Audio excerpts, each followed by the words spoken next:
উসমান রাদিয়াল্লাহু আনহু এত ধনী মানুষ, তিনি প্রতি বেলায় 100 মানুষকে খাওয়াতে পারেন, কোনো সমস্যা নাই। তিনি একাই তাবুকের যুদ্ধে 30,000 সৈন্যের দায়িত্ব নিয়েছেন। 30,000 সৈন্য 3 মাস যাবে, যাত্রা বিরতি করবে, খাবে দাবে, তাদের ঘোড়া অস্ত্রশস্ত্র সব দায়িত্ব একজন ব্যক্তি বহন করেছেন, ওসমান রাদিয়াল্লাহু আনহু। কত বড় ধনী আপনি চিন্তা করেন। উনার মতো ধনী কোনো পররাষ্ট্রমন্ত্রী নাই পৃথিবীতে, কোনো বিশ্ব নেতাও নাই ওনার মতো ধনী, কেউই নাই। আর উনি কিন্তু তার এই ধন সম্পদ সুদের মধ্য দিয়ে অর্জন করেন নাই, তার ধন সম্পদ দুর্নীতির মধ্য দিয়ে অর্জন করেন নাই। তার ধন সম্পদ তিনি কিন্তু এই যে অন্যের সম্পদ অন্যায়ভাবে দখল করে অর্জন করেন। তিনি সম্পদ অর্জন করেছেন বৈধ পন্থায়, হালাল ব্যবসা করেছেন নাকি না?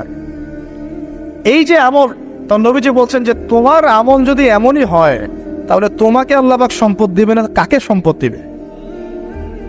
মানে তুমি আল্লাহ পাকের যে সম্পদ রিজিকের যে শুকরিয়া আদায় করো, কৃতজ্ঞতা প্রকাশ করো যে আল্লাহ আমাকে ভালোবেসে রিজিকটা দিয়েছেন, আমার হাত থেকে পড়ে গেছে, আমি তুলে খাই।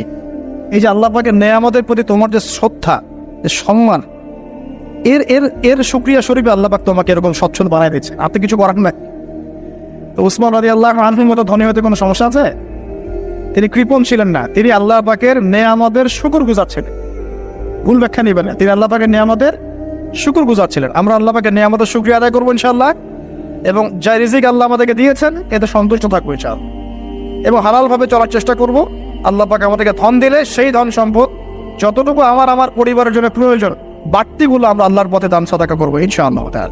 আল্লাহ পাক আমাদের সবাইকে আল্লাহর রাস্তায় দান করার তৌফিক এনায়েত করুন, আমিন।